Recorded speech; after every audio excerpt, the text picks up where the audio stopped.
जय हिंद दोस्तों, मैं किशन आप सबका स्वागत करता हूं। शुरू करते हैं आज के डिफेंस समाचारों को।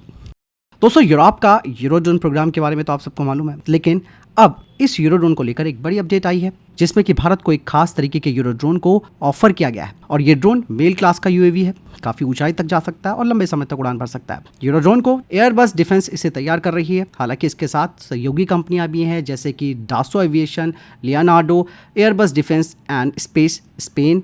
और पिछले साल भारत को यूरोड्रोन प्रोग्राम का ऑब्जर्वर देश बनाया गया था और यही वजह थी कि डीआरडीओ की एक टीम ने भी जर्मनी के म्यूनिख के पास, जहां पर ये यूरोड्रोन बन रहा है, वहां का दौरा भी किया था। मैंने आपको डिफेंस अपडेट में भी इसके बारे में जानकारी दी थी, 1-2 दिन पहले की बात है ये। लेकिन अब जो ऑफर दिया गया है भारत को स्पेशली यूरोड्रोन को लेकर, वो एक ऐसा ऑफर है दोस्तों जिसमें कि यूरोड्रोन का एक कस्टमाइज्ड वेरिएंट भारत को दिया जाएगा। मतलब यह है कि यूरोड्रोन का एक मॉडुलर डिजाइन है और भारत इसमें अपनी खुद की टेक्नोलॉजी ऐड कर सकता है। हालांकि ये भारत के लिए काफी अच्छा ऑफर है क्योंकि भारत पहले से ही अपने तापस, जिसे रुस्तम 2 और आर्चर एनजी यूएवी पर काम कर रहा है, लेकिन अभी ये सारे प्रोग्राम जो है वो काफी लेट लतीफ है। हालांकि अगर यहाँ से भारत को कुछ सीखने को मिलता है तो भारत अपने ड्रोन्स में इनका इस्तेमाल कर सकता है। लेकिन ये जो यूरोपियन कंपनी है वो तो स्पेशली भारत को कस्टमाइज यूरो ड्रोन की पेशकश कर रही है। हालांकि यहाँ पर भारत के लिए यूरो ड्रोन का ये जो कस्टमाइज वेरिएंट है वो काफी इंपॉर्टेंट होने वाला है क्योंकि इसके जरिए भारत आई स्टार मिशन कर सकता है और इवन हिंद महासागर में भी इसके जरिए समुद्री निगरानी की जा सकती है। और ऐसा भी कहा जा रहा है कि क्या पता डीआरडीओ इस प्रोग्राम में को प्रोडक्शन या टेक्नोलॉजी ट्रांसफर को लेकर बात कर रहा है। और इवन अगर भारत इस कस्टमाइज वेरिएंट को ले लेता है तो ऑब्वियस सी बात है, इससे भारत की जो निगरानी क्षमता है वो काफी ज्यादा बढ़ जाएगी। फिलहाल आपको क्या लगता है इस बारे में कमेंट सेक्शन में लिखकर जरूर बताइएगा, क्योंकि दोस्तों खुद यूरोपीय देश अमेरिका पर अपनी डिपेंडेंसी को कम करना चाहते हैं, इसलिए खुद का वो ये प्रोजेक्ट तैयार कर रहे हैं। डीआरडीओ के द्वारा बनाया गया ये राटन 1500 हॉर्स पावर का जो इंजन है वो अर्जुन मेन बैटल टैंक के लिए तैयार किया जा रहा है। और अभी तक दोस्तों अर्जुन टैंक में जर्मनी के MTU के MB838 के A50 इंजन का इस्तेमाल हो रहा है। ये 10 सिलेंडर वाला 1400 हॉर्स पावर का इंजन है। लेकिन डाटन इंजन न सिर्फ एक बढ़िया ऑप्शन भारत के लिए बनेगा, बल्कि ये इंजन दोस्तों जर्मनी के इंजन से 7% यानी कि 7% ज़्यादा पावरफुल है। और अब जो अपडेट आई है इस इंजन को लेकर, जिसमें कि ये पता चला है कि इस इंजन के ग्राउंड रन लगभग पूरे हो चुके हैं और अब इंजन को पुराने अर्जुन टैंक में फिट किया जाएगा और फिर मोबिलिटी ट्रायल्स किए जाएंगे और ये काम 2025 के अंत में शुरू होगा। हालांकि इसके लिए अर्जुन टैंक के इंजन बे और फ्यूल सिस्टम में बदलाव भी करने होंगे। रीजन ये है कि MTU इंजन जो है वो यू शेप डिजाइन का था, जबकि डाटरन का जो आर्किटेक्चर है वो बिल्कुल अलग है। और ये जो ट्रायल्स हैं इस इंजन के वो थार रेगिस्तान और लद्दाख में किए जाएंगे और 2025 के अंत से 2027 तक ये ट्रायल्स चलेंगे। अगर ये ट्रायल सफल रहता है तो 2027 के बाद अर्जुन टैंकों में यही इंजन पूरी तरीके से इस्तेमाल किया जाएगा, जो कि इंडियन आर्मी को और ज्यादा अधिक मजबूत बनाएगा। दोस्तों HAL का LCH प्रचंड को लेकर भी एक बड़ी अपडेट आई है। आपको मैं बता दूं कि LCH प्रचंड में अभी नेक्स्टर गन का इस्तेमाल किया जा रहा है और आगे भी किया जाएगा।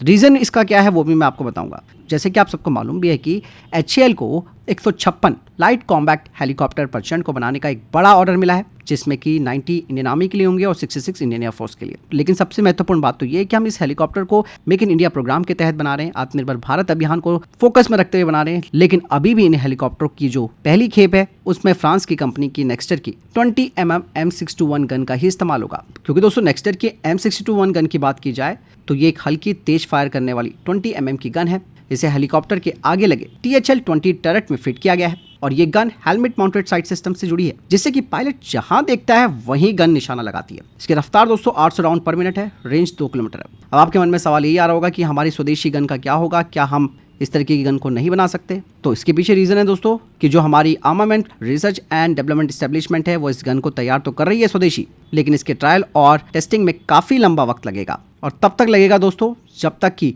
ये पूरी तरीके से ऑपरेशनल साबित ना हो जाए।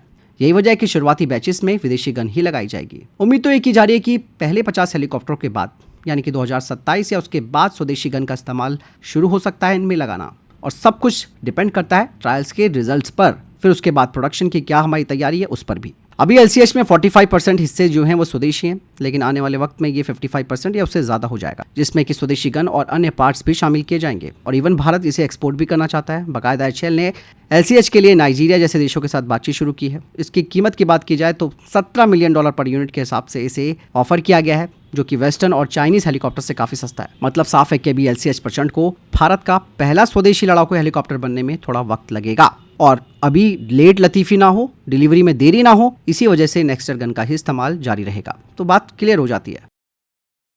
वही दोस्तों, इंडियन आर्मी को अब स्पेशल ऑपरेशंस और डीप स्ट्राइक मिशंस के लिए एडवांस मीडियम हेलीकॉप्टरों की सख्त जरूरत महसूस हो रही है। हाल ही में एक रिपोर्ट में दावा किया गया है जिसमें कहा गया है कि नए और मॉडर्न मीडियम क्लास के हेलीकॉप्टरों की बहुत ही ज़्यादा ज़रूरत है। यह हेलीकॉप्टर ट्रांसपोर्टरों के काम के साथ साथ खतरनाक स्पेशल ऑपरेशनों को भी अंजाम देने में सक्षम होने चाहिए। फिलहाल की स्थिति में आपको बता दूं तो अभी हमारे पास मी-17 हेलीकॉप्टर्स हैं जो कि पुराने हो रहे हैं। हालांकि इन्हें कौन सा स्वदेशी प्लेटफॉर्म रिप्लेस करेगा उस पर भी काम चल रहा है। सेना चाहती है कि हमारी स्पेशल फोर्सेस के लिए ही एडवांस हेलीकॉप्टर ही डेवलप किए जाएं, अलग से वो भी, जो काफ़ी तेज स्पीड से उड़ सकें, इवन स्टेल्थ टेक्नोलॉजी से लैस हों और दुश्मन के बॉर्डर के अंदर जाकर ऑपरेशन करने में सक्षम हो। यहाँ पर दोस्तों सबसे बड़ा खतरा इस बात को लेकर भी होता है कि ये जो मीडियम हेलीकॉप्टर होते हैं, अगर वो एडवांस टेक्नोलॉजी से लैस नहीं होंगे तो आसानी से दुश्मन इन्हें निशाना बना सकते हैं। ये केवल एक मीडियम हेलीकॉप्टर नहीं होगा, बल्कि ये ऐसे हेलीकॉप्टर हों जो गिराए ना जा सके, यानी कि भारत को ऐसे हेलीकॉप्टर्स बनाने के लिए टॉप टेक्नोलॉजी की जरूरत होगी। हालांकि सेना की स्ट्रैटेजी तो ये है कि उन्हें डुअल पर्पस हेलीकॉप्टर फ्लीट चाहिए, मतलब नॉर्मल ट्रांसपोर्ट भी कर सके और स्पेशल ऑपरेशन में भी इनका इस्तेमाल किया जा सके। लेकिन अगर ऐसा कॉम्प्रोमाइज़ किया जाता है तो दिक्कतें तो होंगी, क्योंकि स्पेशल ऑपरेशन के लिए बिल्कुल स्पेशल टेक्नोलॉजी का ही इस्तेमाल किया जाएगा, तो फिर आप उसमें ट्रांसपोर्ट का तो इस्तेमाल कर ही नहीं सकते हैं। इवन भारतीय सेना चाहती है कि ये स्वदेशी हेलीकॉप्टर्स हों जिनमें कि स्टेल्थ, हाई स्पीड, मिशन पर टिके रहने की क्षमता यानी कि सर्वाइबिलिटी भी होनी चाहिए, क्योंकि इनका इस्तेमाल दोस्तों सर्जिकल स्ट्राइक, एयरबोर्न ऑपरेशंस और सीमा पार मिशनों के लिए किया जाएगा। वहीं दोस्तों, Indo Russian rifle private limited ने भारतीय सेना यानी इंडियन आर्मी को 50,000 AK-203 राइफलें सौंपी है और इनमें अभी तक 50% स्वदेशीकरण का काम पूरा हो चुका है। AK-203 जो कि एक आधुनिक असॉल्ट राइफल है और इसका इस्तेमाल इंडियन आर्मी, पैरामिलिट्री फोर्स और पुलिस में किया जा रहा है। आने वाले वक्त में दोस्तों राइफल का 100% स्वदेशी निर्माण भारत में ही किया जाएगा, ताकि विदेशी हथियारों पर निर्भरता को भारत कम कर सके।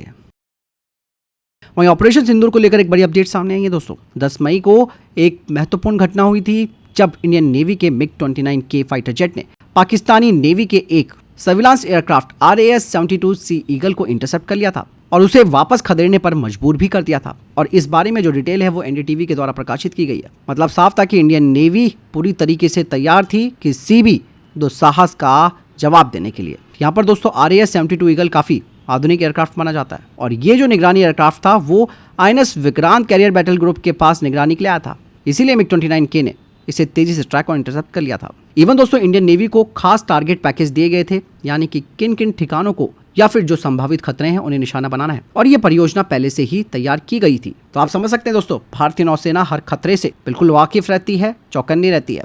इस घटना ने यह बात भी क्लियर कर दी कि इंडियन नेवी न केवल पूरी तरीके से तैयार है, बल्कि जरूरत पड़ने पर वो दुश्मनों के एयरक्राफ्ट्स को समुद्र में घुसने से भी रोक सकती है।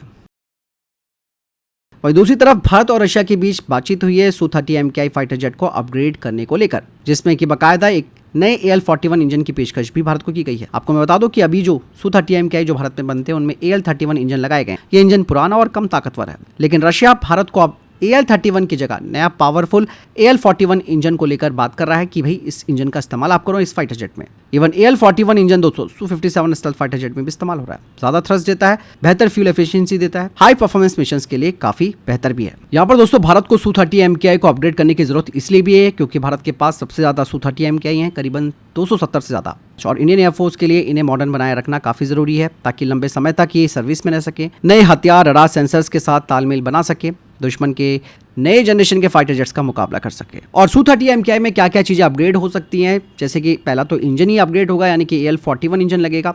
इसके अलावा नया एवियोनिक्स सिस्टम इसमें लगाया जाएगा, आइसर रडार का इस्तेमाल किया जाएगा। इवन इसके मिसाइल्स और वेपन सिस्टम में भी कई तरीके के चेंजेस किए जाएंगे। अब ये बातचीत हालांकि शुरुआती लेवल पर है। भारत फिलहाल इस ऑफर का तकनीकी और रणनीतिक मूल्यांकन भी कर रहा है, और अगर ये बात सब कुछ सेट हो जाती है तो आने वाले टाइम पर आपको देखने को मिलेगा कि Su-30 MKI AL-41 जैसे ताकतवर इंजन के साथ उड़ान भर रहा है। वहीं भारत की मझगांव डॉक शिप बिल्डर ने श्रीलंका के डॉकयार्ड PLC को खरीद लिया है, और यह भारत की पहली विदेशी डील है जो लगभग $52.96 मिलियन में हुई है। डॉकयार्ड PLC दोस्तों श्रीलंका में मौजूद है और हिंद महासागर में ये बहुत ही इंपॉर्टेंट लोकेशन के पास स्थित है। मतलब भारत को कई स्ट्रैटेजिक फायदे भी मिलेंगे इससे, और सबसे बड़ा फायदा ये होगा कि MDL को मैरीटाइम सेक्टर में एक इंटरनेशनल ठिकाना यानी कि स्ट्रैटेजिक बेस जिसे कह सकते हैं वो मिल जाएगा। MDL सिर्फ अब भारत में नहीं बल्कि क्षेत्रीय और वैश्विक स्तर की कंपनी भी बन जाएगी। डॉकयार्ड PLC जो है वो भी एक शिपयार्ड है, जहाज बनते हैं यहाँ पर, मरम्मत भी होती है और ये कई तरीके की सर्विसेज भी देते हैं। मतलब साफ है कि इस डील से भारत की समुद्री ताकत को इंटरनेशनल लेवल पर बढ़ाने में मदद मिलेगी। हिंदुस्तान एरोनॉटिक्स लिमिटेड ने अब अमेरिकी कंपनी जनरल एटॉमिक्स के साथ बातचीत करनी शुरू कर दी है और जिसका उद्देश्य है कि भाई MQ-9B जो हेल क्लास का ड्रोन है उसके लिए भारत में MRO सेवाएं दी जा सके। और आपको मालूम भी है कि MQ-9B जो कि एक हेल क्लास का ड्रोन है और हमारी तीनों ही आर्म फोर्सेस को ये मिलेगा। 2026 से इनकी डिलीवरी शुरू होने लगेगी।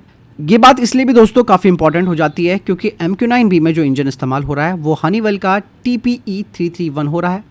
ये वही इंजन है जिसका इस्तेमाल STT-40 ट्रेनर एयरक्राफ्ट और DO-228 एयरक्राफ्ट में भी होता है। मतलब साफ है कि HAL के पास इस इंजन की टेक्निकल जानकारी और एक्सपीरियंस पहले से मौजूद है और इस साझेदारी में HAL और जनरल एटॉमिक्स मिलकर MQ-9B ड्रोन का मेंटेनेंस करेंगे, उनका रिपेयर करेंगे और इंजन ओवरहॉल करेंगे, वो भी भारत में। मतलब साफ है कि इससे विदेशी कंपनियों पर भारत की निर्भरता कम होगी और ड्रोन जल्दी ऑपरेशनल रह पाएंगे। कहा ही जा रहा है कि HAL एक नया इंजन मैन्युफैक्चरिंग और रिपेयर सेंटर भी बना सकता है जिसका सेंटर बेंगलुरु या फिर नासिक में बनेगा।